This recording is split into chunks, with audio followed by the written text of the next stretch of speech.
Hi guys, ఈరోజు మనం చెప్పుకోబోయే టాపిక్ ఏంటంటే length of direct common tangent and length of the transfers common tangent.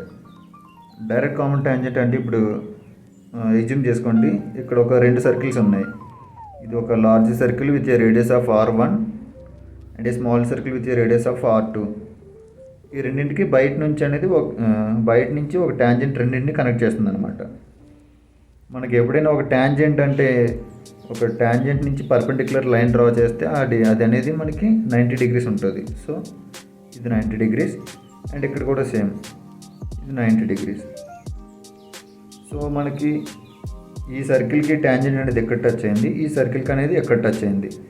So ఈ డిస్టెన్స్ని మనం length of the common tangent అంటాము. డైరెక్ట్ కామన్ టాంజెంట్ ఇది, ఎందుకంటే ఎక్స్టర్నల్గా టచ్ అయింది కాబట్టి. సో మనకి క్వశ్చన్లో ఏం చేస్తాడు, R1 వాల్యూ ఇస్తాడు, R2 వాల్యూ ఇస్తాడు, distance between the two centres అని ఇస్తాడు. ఈ డిస్టెన్స్ని మనకి ఇచ్చేస్తాడు, దీన్ని D అంటాడు. దీని నుంచి మనం L అనేది length of the direct common tangent అనేది మనం ఫైండ్ చేయాలి. దీన్ని మనం ఒక ట్రయాంగిల్ ఇక్కడ డ్రా చేసుకుంటే, యాక్చువల్గా ఇది అనేది ప్యారలల్ లైన్ కదా. సో ఈ ప్యారలల్ లైన్ని మనం ఇక్కడ R2 నుంచి డ్రా చేసుకోవచ్చు. అంటే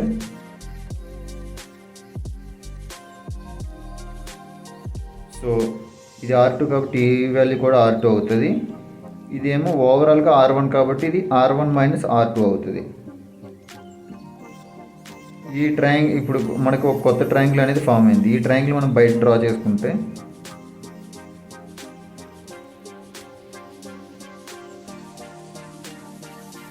ఇలా వచ్చింది. ఇక్కడ ఇది 90 డిగ్రీస్. దీని length L, R1 minus R2, ఇదేమో సెంట్రల్ డిస్టెన్స్ అనేది D. సో ఇది మనకి ఏం ఫామ్ అయింది, ఒక రైట్ యాంగిల్ ట్రయాంగిల్ అనేది ఫామ్ అయింది. పైథాగరస్ థియరం ప్రకారం మనకు తెలిసింది ఇది ఏంటి, ఇక్కడ 90 డిగ్రీస్ ఉందంటే D అనేది హైపోటెన్యూస్ అవుతుంది. సో హైపోటెన్యూస్ స్క్వేర్ అంటే D square equals to L square plus ఇంకొక side R1 minus R2 whole square. So మనకు కావాల్సింది ఏంటి, L వాల్యూ కావాలి.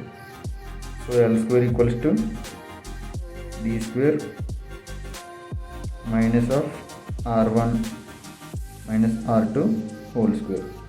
సో L అంటే root over of D square minus of R1 minus R2 whole square. So length of direct common tangent formula అనేది ఇది మనకి. ఇక్కడ మీకు ఇంకో డౌట్ రావచ్చు, ఇన్ కేసు ఒకవేళ R1 R2 కూడా సేమ్ అయితే ఏమవుద్ది, R1 R2 సేమ్ అయితే ఏమవుద్ది, L equals to root over of D square minus R1 R2 అంటే 0 అయిపోద్ది. 0 స్క్వేర్ అంటే కూడా మనకు 0వే. So 0. L equals to root over of D square అంటే స్క్వేర్కి రూట్కి క్యాన్సిల్ అయిపోతే L ఈక్వల్స్ టు D అయిపోతుంది.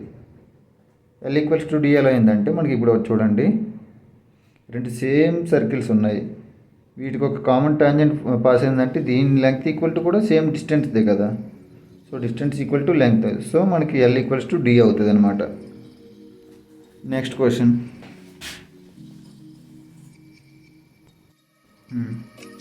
Next length of transverse common tangent. Transverse common tangent అంటే ఇందాక మనకి చెప్పుకున్నట్టు ఇక్కడ బయట నుంచి కనెక్ట్ అయింది, ఇక్కడ ఏంటి ఇన్సైడ్ నుంచి, అంటే ఒకదానికి పైనుంచి కనెక్ట్ అయితే ఇంకో దానికి కింద నుంచి కనెక్ట్ అవ్వాలి. సో ఇది మనం R1 తీసుకుంటాము, ఇది R2 తీసుకుంటాము. కింద మనం చెప్పుకున్నట్టుగానే టాంజెంట్కి అదే నార్మల్గా ఒక లైన్ సెంటర్కి డ్రా చేస్తే దానికి 90 డిగ్రీస్ ఉంటుంది. సో ఇది కూడా 90 డిగ్రీస్ అనమాట. మనం ఇలా ఉంటే మనం ఇక్కడ ఫైండ్ చేయలేము. సో దీన్ని కూడా మనం ఒక ట్రయాంగిల్ ఫార్మేషన్లోకి చేసుకోవాలి. సో ఈ లైన్ని అయితే ఇక్కడికి ఎక్స్టెండ్ చేయాలి, లేదా ఇక్కడికి ఎక్స్టెండ్ చేయాలి. సో మనం ఇదే లైన్ని ఇక్కడ పైకి ఎక్స్టెండ్ చేద్దాం.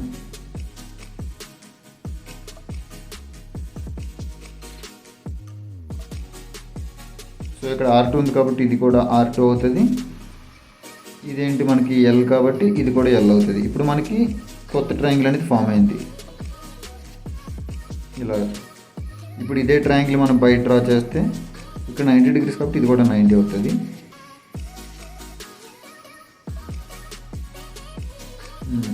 ఇది 90 డిగ్రీస్ అనమాట మనకి ఇక్కడ. సో ఇది R1 ప్లస్ R2, ఈ L ఇది సెంట్రల్ డిస్టెన్స్ కాబట్టి ఇది D అనమాట. సో ఇది కూడా సేమ్ పైథాగరస్ థియరం ప్రకారం d² = L² plus R1 plus R2 whole square. ఇక్కడ L² = d² minus of R1 plus R2 whole square. L = root over of d² minus R1 plus R2 whole square. In case ఇక్కడ R1 = R2 అయినా సరే మనకి 0 అనేది అవ్వదు, ఎందుకంటే R1 plus R2 ఉంది కాబట్టి. In case R1 = R2 then L = root over of d² minus రెండు కూడా మన R1 R2 అని కాకుండా R అని తీసుకోవచ్చు. సో అప్పుడు ఏంటి 2R హోల్ స్క్వేర్ అవుతుంది. So L = root over of d² minus 4R² అవుతుంది. యాక్చువల్గా ఇది మనకి అంతగా ఇవ్వడు, ఎందుకంటే ఇప్పుడు వేరుగా ఉన్న రేడియస్లో మ్యాగ్ చేస్తూ ఉంటాడు. సో ఇది గుర్తుపెట్టుకోవాలి, అండ్ ఇక్కడ ఇది గుర్తుపెట్టుకోవాలి. అండ్ ఇంకొక ఇంపార్టెంట్ పాయింట్ చెప్పుకోవడం మర్చిపోయాం. ఇక్కడ ఒకవేళ మనకి స్మాల్ సర్కిల్ కంటే లార్జ్ సర్కిల్ అనేది ఎగ్జాక్ట్ డబుల్ ఉంటే ఏమవుతుంది అంటే ఏంటి, R1 = 2R2.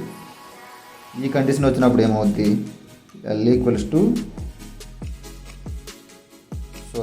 స్క్రీన్ కనిపించలేదు, route over of d² minus of మనం ఇక్కడ R1 అంటే ఏంటి 2R2 అనుకున్నాం కదా. So 2R2 minus R2 square. So L = root over of d² minus of 2R2 నుంచి R2 పోతే డైరెక్ట్ R2 స్క్వేర్. సో అంతే.